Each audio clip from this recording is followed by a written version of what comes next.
What's up, people? Just a quick overview of the notes on our new language topic in stage 5, which is singular versus plural, and really adding some plural forms in Latin to the mix. I have it broken down into two parts, plurals of verbs and plurals of nouns. So this one is plurals of verbs is where we'll start. So just some basic information. Nouns and verbs that are singular refer to one person or thing. Nouns and verbs that are plural refer to more than one person or thing. I think you know that, but just to cover our bases, I thought I'd throw those in there. So Latin, like English, like in English, the subject of a sentence must agree with the verb. And that's what we did a little bit last stage with like ego goes with O, S goes with to. Nouns like quintus or Lucia goes with T.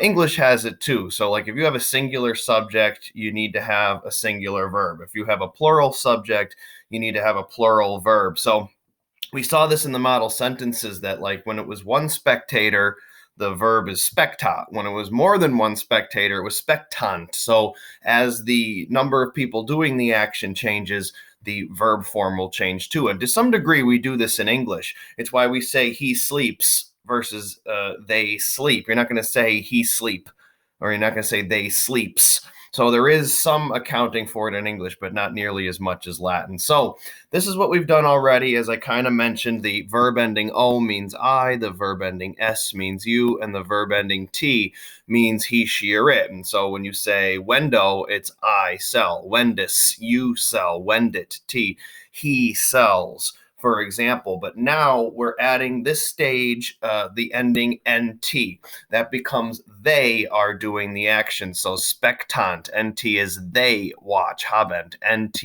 is they have. Contendant, NT is they hurry. NT, petunt is they, I think they give you for this head for or attack.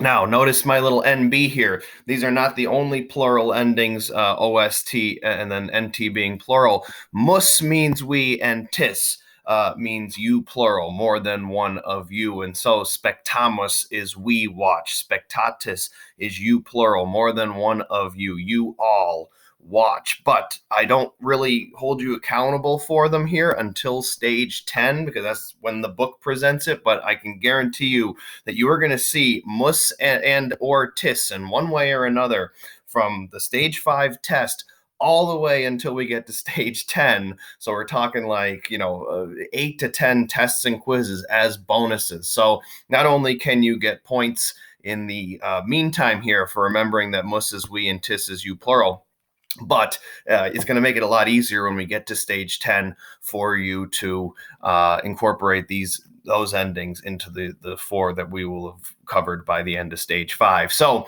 putting the plurals all together, mus means we, tis is you plural, and again, the only one you're accountable for at this stage is that NT means they. We also learned some forms of the verb to be. I think we know well at this point that sum means I am, s means you are, and est means he, she, or it is. But this stage, we're adding the plural form, sunt. So notice it even has the NT. Notice that just like a regular verbs like spectant and contendant, that sunt has an NT. So even if you think of it as sum is I am, NT is they, you're not going to say they am, you're going to say they are. And then adding to the musses and the tisses, sumus means we are, and estis means you plural are. So again, think sum is am, mus is we. You're not going to say we am, you're going to say we are. Est is, tis is you plural. You're not going to say you is, you're going to say you are. But again, we don't see those formally in the book until stage 10, but they are definitely going to be bonuses coming up.